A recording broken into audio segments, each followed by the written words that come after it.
र हामीले मैले भन्नुहोस् अब अरूको त मैले भन्नु मिल्दैन कुरा आएन के राख्यौँ भनेर भने तपाईँले यो नेपालको सभरेन्टी त्यसमा छ त्यसलाई इस्टाब्लिस गर्नुपर्छ। प्रधानमन्त्रीज्यूले अहिलेसम्म भइरहेको गतिविधि प्रधानमन्त्री र परराष्ट्र मन्त्रीज्यूहरूले भन्नुभयो र हामीले मैले भन्नुहोस् अब अरूको त मैले भन्नु मिल्दैन कुरा आएन के राख्यौँ भनेर भने तपाईँले यो नेपालको सभरेन्टी त्यसमा छ त्यसलाई इस्टाब्लिस गर्नुपर्छ र त्यसको लागि तपाईँले जे गर्नुहुन्छ अहिलेसम्म जति तपाईँको तदारुकताका साथ हुनुपर्थ्यो गएका दिनहरूमा त्यो कमीकै देखिएको हो। तर त्यसलाई मात्रै विचार गर्ने होइन कि अब भविष्यमा जाँदाखेरि रेजोल्युट भएर नेपाली जनताको विश्वास लिएर तपाईँहरूको जे कुरा हुन्छ त्यो कुरा संसदीय समितिमा ल्याएर नेपाली जनतालाई विश्वासमा लिएर जानुहोस्। नेपाली यो राष्ट्रियताको प्रश्नमा र नेपालको सभरेन्टीको प्रश्नमा यो एरियामा नेपालको सभरेन्टीको प्रश्नमा सबै पार्टी र सबै नेपाली जनताले साथ दिन्छन्। यसमा चाहिँ तपाईँ अगाडि जानुहोस् यो दृष्टिकोण लिएर। तर पिपललाई कन्फिडेन्समा लिएर जानु पर्यो। केही कुरो भित्रभित्र राखेर चाहिँ लोकमनी काम चाहिँ गर्नु पर्यो। जस्तो यो सीमाको विषय मात्रै उठ्यो कि कोरोनाको पनि विषय सीमाको मात्रै हो। प्रधानमन्त्रीबाट के जवाब आयो आज यो म त यति भनेर म हिँडिहालेँ। त्यसपछि बैठक जारी छ।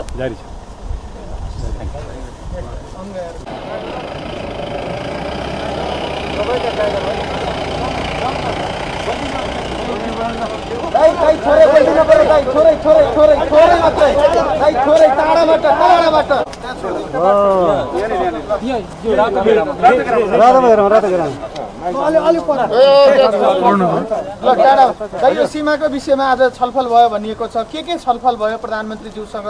यहाँहरूले सरकारलाई के सुझाव दिनुभयो? सीमा नदी चाहिँ सीमाको सम्बन्धमा चाहिँ नि काली नदी नै सीमा नदी अनि नेपालको चाहिँ पहिले सुगौली सन्धिमा नि काली नदीलाई सीमा नदी मानिएको हो। त्यस पछाडि चाहिँ नि कालापानी पनि हाम्रो हो भनेर हामीले पहिले हाम्रो पार्टीले मानेको मैले मानेको हाम्रो परेको हो। अनि त्यसमा चाहिँ जुन लिपु लेकमा चाहिँ बाटो बनाएको छ भारत र चीन दुवैले चाहिँ नि मोदी भारतका प्रधानमन्त्री चीन जाँदाखेरि चीन र भारतको बिचमा चाहिँ नि लिपु लेकलाई नि नाका मारेको हुनाले बाटो पनि बनाएको हुनाले दुवै देशलाई चाहिँ हामीले यसको चाहिँ यो नेपालको भूमि हो, नेपाललाई वास्ता नगरेर किन दुवै देश नेपाललाई हामी भन्ने र वार्तालाप गर्ने दुवै देशसँग कूटनीतिक प्रयास गर्ने हो।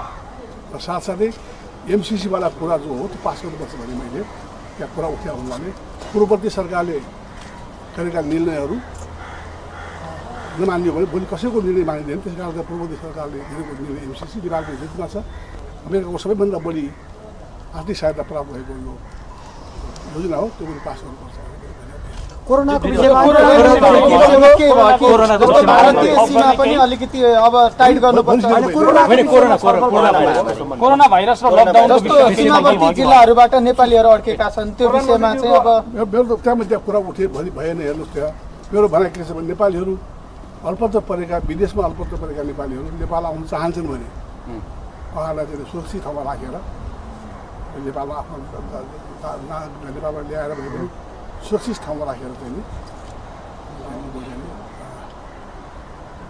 व्यवस्थापन गर्नुपर्छ। प्रधानमन्त्रीको जवाब के आयो? प्रधानमन्त्री तपाईँले जुन सुझाव दिनुभयो प्रधानमन्त्रीले के भन्नुभयो? उहाँ बोल्दै हुँदै हामी हानिसकेँ मैले। हुन्छ दाइ,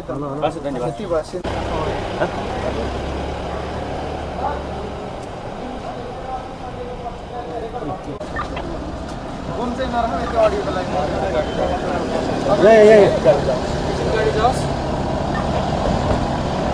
मन्त्रीज्यूहरूले अगाडि छोडेर आउँदैछ।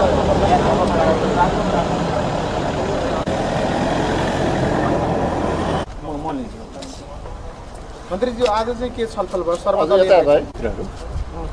सम्मानीय प्रधानमन्त्रीले भारतसँगको सीमा विवादको बारेमा आयोजना गर्नुभएको सर्वदलीय बैठक भर्खर सम्पन्न भएको छ।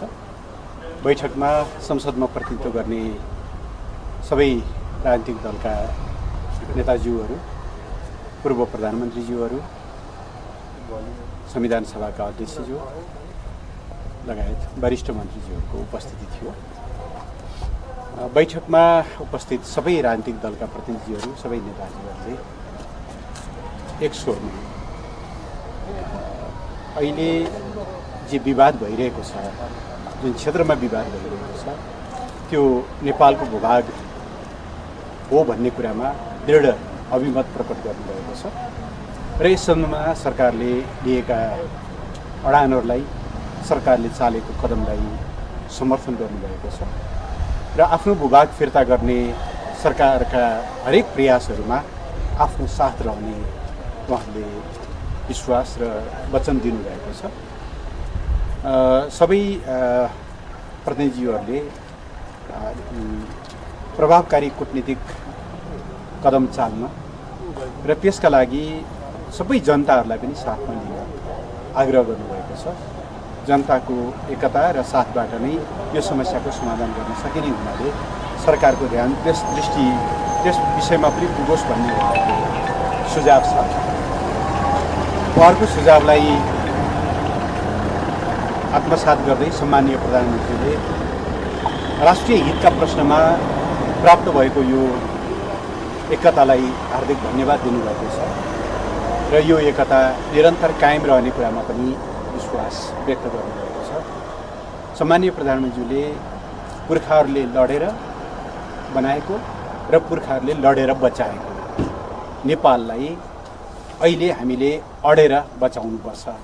हामीले थप लड्नु जरुरी छैन, तर विगतमा हामीले प्राप्त गरेका जे उपलब्धिहरू छन् त्यसमा हामी दृढतापूर्वक कायम रहनुपर्छ र सरकार सबै राजनीतिक दलहरू र सबै जनताहरूको साथ लिएर अगाडि बढ्नेछ।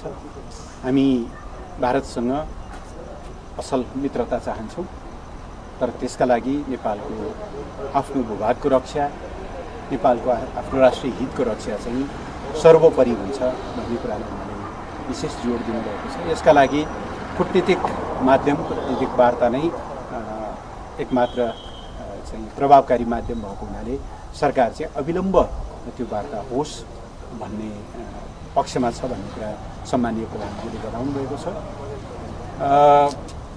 गएको कार्तिकमा भारतले नयाँ राजनीतिक नक्सा प्रकाशन गरिसकेपछि उत्पन्न भएको जुन समस्या थियो, त्यति नै बेला नेपाल सरकारले त्यस सम्बन्धी आफ्नो दृष्टिकोण राखेर वार्ताका लागि पटक पटक प्रयत्न गरेको हो।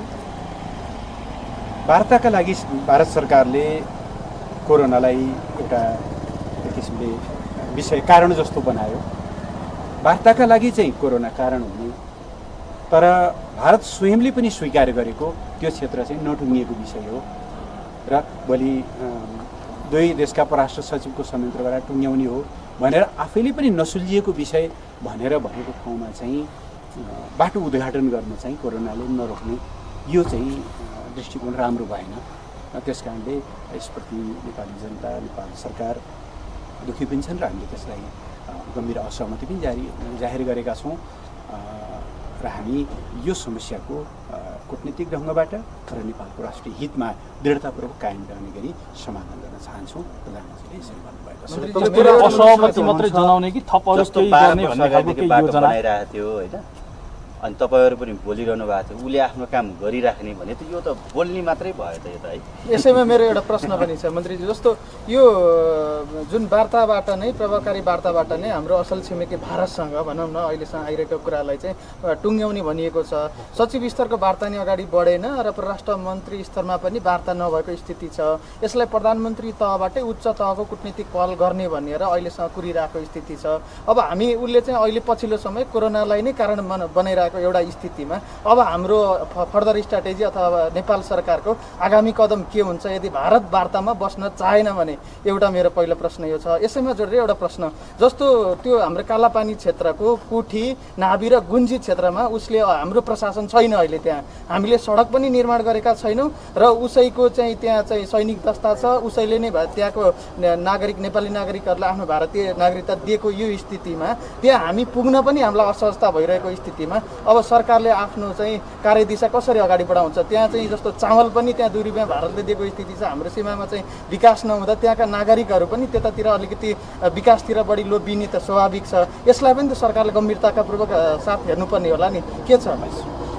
पहिलो कुरा, भारतले त्यहाँ अब आफ्नो प्रशासनिक अधीनमा राखेको ठाउँमा उसले बाटो बनाउँदै गरेको कुरा हामीले विभिन्न माध्यमबाट सूचनाहरू थाहा पायौँ। यद्यपि उसले आफ्नो भनेर दावा गरिरहेको ठाउँ थियो र जति बेला थाहा पायौँ हामीले त्यसको प्रतिवाद पनि गऱ्यौँ र आफैले नटुङ्गिएको ठाउँ नटुङ्गिएको ठाउँ भनेको ठाउँमा चाहिँ एकतर्फी ढङ्गले कुनै पनि काम गर्नु मिल्दैन थियो। त्यसै कारणले पनि हामीले यसोटी आपत्ति जनाएका हौँ।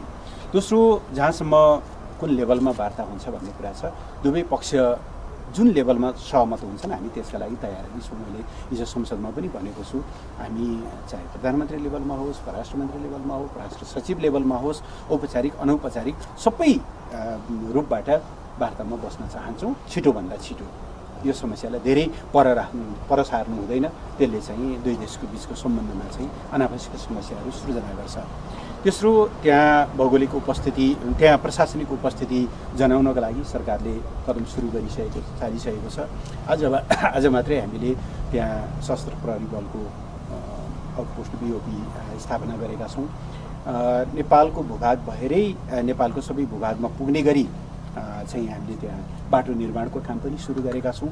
जहाँसम्म भारतले विभिन्न क्रममा गरेर चाहिँ हाम्रो अतिक्रमण गरेर चाहिँ नियन्त्रणमा लिएका अतिक्रमणमा रहेका चाहिँ ठाउँहरूको कुरा हो, त्यहाँ सरकारको उपस्थिति छैन, नेपाल सरकारको, त्यो त यथार्थ हो। तर वार्ताबाट टुङ्गिसकेपछि त्यहाँ हामी आफ्नो उपस्थिति पनि गराउँछौँ। त्यहाँका जनताहरूलाई चाहिँ अब उनीहरूको चोइसको कुरा हो, उनीहरू कता जान चाहन्छन् त्यो आफ्नो कुरा हो।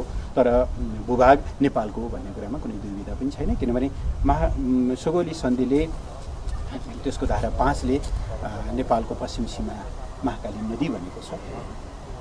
हेक्का राख्नुपर्ने विषय के छ भने त्यहाँ कुनै अर्को पानी ढलोको अथवा अर्को कुनै कुराको चाहिँ कल्पना गर्दैन, नदीको मात्रै कल्पना गर्छ।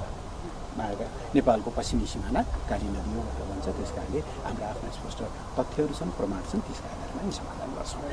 भारतले तत्काल वार्ता गर्न चाहिरहेको जस्तो देखिँदैन। अहिले जसरी अगाडि बढिरहेको छ यो स्थितिमा सरकारले आफ्नो तर्फबाट चाहिँ के गर्छ, केही सोचाइ बनेको छ वा मलाई लाग्छ भारतले वार्ता गर्नु नै पर्छ, किनभने यो दुवै देशको हितमा छ। त्यसो भएर वार्ता हुँदैन भन्ने कुराको चाहिँ हामी कल्पना गर्छौँ। मन्त्रीज्यू, मेरो एउटा हजुरलाई प्रश्न पहिल्यैदेखि सोध्छु भन्नु एउटा प्रश्न। परराष्ट्र मन्त्री समेत हुनुहुन्छ, तपाईँले मन्त्रालयमा बोलाएर जुन राजदूतलाई नोटबन्दी दियो भन्नुभएको छ, तर उहाँले चाहिँ के भन्नुभएको छ, हामीले दिएको भन्नुभएको छ, यो दुविधा आइरहेको छ। किन यस्तो दुविधा हुन्छ बाहिर आइरहेको छ। नेपाल सरकारलाई भन्दा अरू सरकारलाई विश्वास गर्ने यो आधार हुन्छ र हामीले औपचारिक रूपमा हाम्रो के छ जुन नेपालले त तपाईँको यो प्रश्नमा अलिकति जान्छु, अलिक सिरियस पनि हो, यस्ता कुराहरूमा हामी जानु पनि हुँदैन।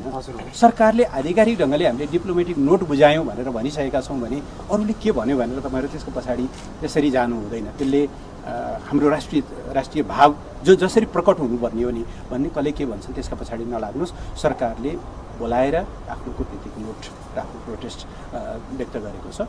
त्यस पछाडि हामी जवाबको पर्खाइमा छौँ, त्यसपछिको जवाबको पर्खाइमा छौँ। यो नक्सा सार्वजनिक गर्ने कुरा पनि अगाडि बढाएको थियो, यो किन रोकिरहेछ? यो होइन, नक्सा सार्वजनिक गर्न रोकिएको छैन, तर नक्साको प्रश्न केसँग पनि जोडिन्छ भनेदेखि संविधानसँग पनि जोडिन्छ। संविधानमा हामीले नक्साको बारेमा अथवा हाम्रो चाहिँ प्रतीक चिन्ह एम्ब्लेमको बारेमा जुन नक्सा प्रयोग गरेका छौँ हामीले यो नक्सा परिवर्तन गर्दा त्यहाँसम्म पनि, किन यसलाई त हामीले आधिकारिक र संविधानले पनि चिन्ने बनाउनु पर्ने हुन्छ, यी सबै विषयमा हामी परामर्शहरू गरिरहेका छौँ। संसदीय समितिहरूले दिएका परामर्शहरू, सुझावहरू, विभिन्न मानिसहरूले भनेका सुझावहरूलाई हामीले गर्नु। मन्त्रीज्यू, मेरो अन्तिम प्रश्न, जस्तो यो चाहिँ अन्तिम मेरो जस्तो योभन्दा अगाडि जसरी भारतले राजनीतिक नक्सा सार्वजनिक गर्दा नि यसै गरी उचाल्यो, त्यसपछि यसै बिस्तारै सेलायो र अहिले फेरि यसै गरी उचालिएको छ। तपाईँहरूले सर्वदलीय बैठक जुन खालको यो छलफल संसदमा जुन खालको चल्यो यो पनि अहिले बाटो उद्घाटन भएपछि बल्ल भयो। अब यो फेरि यसै गरी सेलाउला कि भन्ने चिन्ता आम मानिसलाई छ। यो सरकार यहाँनिर हाम्रो मिडियाको अलिकति कभरेज कमजोरी हो कि हाम्रो रुचि कमजोरी हो मैले बुझिनँ होइन। तपाईँहरूलाई मैले निरन्तर भनि पनि रहेको छु, अस्ति पार्लिमेन्टमा बोल्दा पनि मैले भने नोभेम्बर 2मा भारत सरकारले त्यो 8औँ राजनीतिक संस्करण प्रकाशित गरिसकेपछि म तपाईँलाई डेट नै दिन्छु। नोभेम्बर 6मा सरकारले औपचारिक रूपमा त्यसको प्रतिवाद गर्यो। नोभेम्बर 9मा हामीले सर्वदलीय बैठक बोलायौँ। नोभेम्बर 15मा हामीले कुटनीतिक नोट पठायौँ। त्यस पछाडि हामीले वार्ताका लागि 2टा मितिहरू प्रस्तावित गर्यौँ। ती मितिहरू एल्याप्स भइसकेपछि हामीले फेरि अर्को मितिहरू पठायौँ। लगातार हामीले अस्ति मार्चसम्म पनि लगातार फलो गरिरहेका छौँ। त्यसो भएर सरकारले गरेन भन्ने कुरा यो कसरी तपाईँले चाहिँ निष्कर्षमा पुग्नुभयो, यो सही होइन। सरकारले निरन्तर ताकिदा गरिरहेको छ। निश्चय नै मार्चपछि अब जब विश्वव्यापी रूपमा एउटा कोरोना महामारीको कुरा आयो, हामीले त्यसमा बढी केन्द्रित हुनुपर्ने अवस्था सिर्जना भयो। तर त्यही बिचमा पनि हामीले वार्ता कहिले हुन्छ, यदि हामीले प्रस्ताव गरेको डेट तपाईँलाई उपयुक्त होइन भने तपाईँले प्रस्ताव गर्नुहोस्, हामी त्यसमा भए पनि छलफल गर्न चाहन्छौँ भनेर हामीले लगातार ताकिदा गरिरहेका छौँ। सरकारले यो विषयलाई कहिल्यै ओझेलमा पारेको पनि छैन, पार्दैन पनि। मन्त्रीजी मेरो एउटा मात्रै प्रश्न छ। भारतीय सञ्चार माध्यमले नेपालसँग सुगौली सन्धिको कुनै पनि लेखिएको छ, त्यसको विषयमा पनि प्रश्न ती हामी वार्ताको टेबलमा प्रस्तुत गर्छौँ, त्यसमा मन्त्रीजी मेरो थप कमेन्ट गर्नु। एउटा मात्रै प्रश्न छ है, जस्तो यहाँलाई जानकारी छ कि छैन, लामो समयदेखि तपाईँसँग भेट भयो भने मैले सोध्छु भन्ने पनि सोचेको थिएँ। जस्तो हामीले रिभर राइन पिल्लर होइन, जुन सीमा नदीभित्र गाडिन्छ रिभर राइन पिल्लर, त्यो पिल्लर गाड्ने जिम्मा चाहिँ नेपाल सरकारले तत्कालीन सन् 2006तिर होला होइन, अथवा त्यो रिभर राइन पिल्लर चाहिँ महँगो हुन्छ, खर्चिलो हुन्छ भनेर भारतलाई चाहिँ रिभर राइन पिल्लर नदीमा चाहिँ सीमा गाड्ने जिम्मा लगाएको छ। अब यो सरकार त त्यति बेला थिएन होला, हजुर पनि यो नेतृत्वमा हुनुहुन्थेन, त्यस्ता किसिमका सम्झौता हामीले गरेका छौँ, त्यस्ता एग्रिमेन्ट भारतसँग गरिरहँदा र सीमा मिचिएको कुरा आइरहँदा त यस्ता विषयहरूलाई चाहिँ अब कसरी गम्भीरताका साथ हेर्नुपर्ने हुन्छ होला नि। रिभर राइन पिल्लर भनेको हाम्रो सीमामा गाड्ने पिल्लर नै भारतलाई गाड्न दिनु त यो चाहिँ राम्रो काम होइन होला पक्कै पनि। यसमा हामीले रिभ्यू गरिरहेका छौँ। मैले आइसकेपछि सीमा सम्बन्धमा भएका समग्र कामहरूको पुनरावलोकन पनि गरिरहेको छु। वास्तवमा मलाई पनि त्यो कुन सन्दर्भमा भएको त्यति उचित लाग्दैन, किनभने जस्तो जमिन सतहमा हुने पिलरहरूको हकमा जोड र बिजोड नम्बरको हिसाबले त्यसरी बनाउने गरी एउटा समझदारी भएको छ भने कि त्यो चाहिँ विगतमा त्यस्तो समझदारी भएको रहेछ, त्यो चाहिँ हामीले आवश्यकता पर्दाखेरि त्यसमा पुनरावलोकन गर्छौँ। र सँगसँगै चाहिँ सरकारले भारतसँगको समग्र सीमाको एउटा चाहिँ अनुगमनका लागि एउटा चाहिँ टिम पनि बनाएको छ, जसमा परराष्ट्र मन्त्रालयले लिड गरेर गृह, रक्षा, वन तथा वातावरण, ऊर्जा सहितको भूमि व्यवस्था सहितको रक्षा सहितको चाहिँ एउटा टिमले काम पनि गरिरहेको छ। कहाँ कहाँ 10 गजाहरू मिचिएका छन्, कहाँ कहाँ चाहिँ पिलरहरू भत्किएका छन्, कहाँ कहाँ चाहिँ मतलब सीमाको मार्कर चाहिँ अस्पष्ट छ, ती सबै कुराको पनि रिपोर्ट हामीले कलेक्सन गरिरहेका छौँ। तदनुरूप चाहिँ पहिल्यै नापी भइसकेका ठाउँहरूमा पूर्ण रूपले सीमा स्तम्भहरूलाई दुरुस्त राख्ने, 10 गजाहरूलाई दुरुस्त राख्ने, त्यसको कहीँ कतै अतिक्रमण हुन नदिने र टुङ्गिन बाँकी त्यो कालापानी क्षेत्र, कालापानी, लिपुलेक र लिम्पियादुरा क्षेत्र र सुस्ता क्षेत्रलाई चाहिँ छिटोभन्दा छिटो टुङ्ग्याउने सरकारको यो बाहेक कोरोना वा लकडाउनको केही कुरा हो मन्त्री?